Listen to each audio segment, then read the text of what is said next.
tem uma correspondente também em Londres, mais informações. Só fazendo menção novamente, os primeiros ministros sempre tiveram, para falar da Rainha Elizabeth II, a sombra dela. Eles vão lá semanalmente prestar esclarecimentos, prestar contas. Obviamente que ninguém sabe, como o Kawaguchi fez menção, o que é conversado ali. Esse tipo de assunto não vazou até hoje que se saiba, mas um primeiro-ministro não é tão soberano assim a ponto de não ouvir, ou talvez não ouvir absolutamente nada, o que também é um recado se a gente tiver, por exemplo, esse reinado de sobriedade e de muita discrição, como foi o caso da Rainha Elizabeth II, né? Aliás, ainda falando sobre essa repercussão internacional da morte da Rainha Elizabeth II, a nossa repórter, a Débora Cisco, fala conosco agora diretamente de Londres, no Reino Unido, e traz as últimas informações de como isso está sendo tratado agora pela imprensa mundial. Débora, boa tarde, seja bem-vinda. Oi, boa tarde, Roberto. Tudo bem? Estou aqui no centro de Londres. E a imprensa, ela tem sido bastante sensível em tratar o assunto da rainha aqui. A gente sempre vê eles repercutindo toda a trajetória, que foi muito bonita, né? 70 anos de reinado. E ela criou uma admiração enorme, né, por seus súditos. Era uma rainha muito querida, né? Uma monarca muito querida. Então, as pessoas aqui, a gente vê que realmente estão devastadas com essa perda, né? Então, ao mesmo tempo que a imprensa está sendo sensível em divulgar essa trajetória da rainha, eles também estão sendo sensíveis com assuntos delicados, né? Que essa diferença, essa nova era, né, do Charles III, eles estão um pouco preocupados, né, com essa diferença, né, por todas as polêmicas que ele já foi envolvido, e também a questão da Camilla Parker, né, que ela também sofre bastante ataques. Então eles têm esse receio, assim, de como se será lidado pelo povo.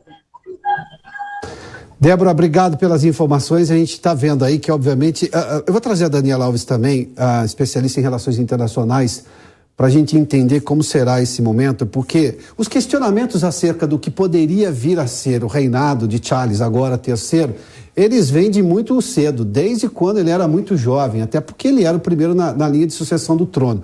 Mas a gente precisa entender que as pessoas mudam. O próprio príncipe se tornou rei, ele tem 73 anos de idade, ele demonstrou essa senioridade hoje, ele foi recebido de forma diferente pelo público, coisas que provavelmente a gente não poderia apostar ontem.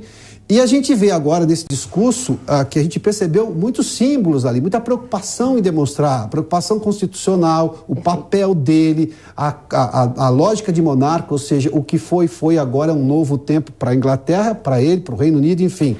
Daniela, isso ficou muito claro, porque isso vai ser uma linha, provavelmente, do próprio reino dele, né? Do que será exatamente esse reino de Charles III. Piotr, eu vou pegar a linha dos debates que já estavam ocorrendo para dar continuidade à resposta à sua pergunta.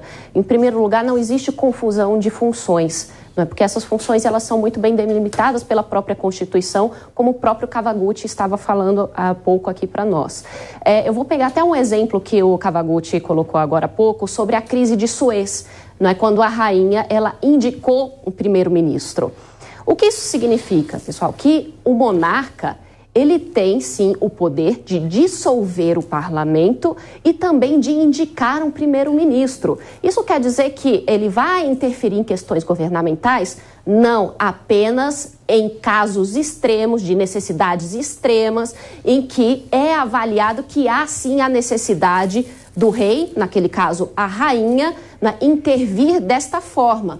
Então aí nós temos as funções muito bem delimitadas, e é uma função, esses poderes que o rei tem é de grande relevância, porque ele tem o poder sim de intervir nesses casos nesses momentos em que o governo não está conseguindo manter o quê? A unidade do país, da população.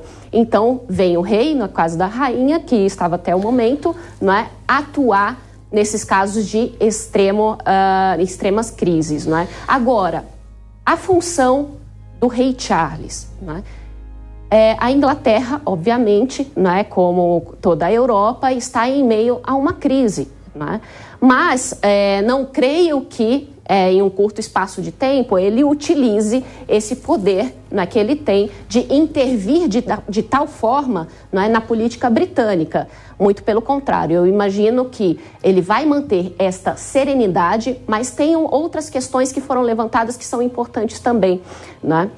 Ele coloca, como por exemplo, né, o Scaff, ele estava falando ali que ele precisa sinalizar algumas questões de proximidade à população, né, mas ele já está fazendo isso, né, desde o momento em que foi colocado, já há algum tempo, né, de uma redução, tá, dos próprios cargos de Estado dentro da monarquia, não é? E também redução no sentido de determinados, como a gente diz,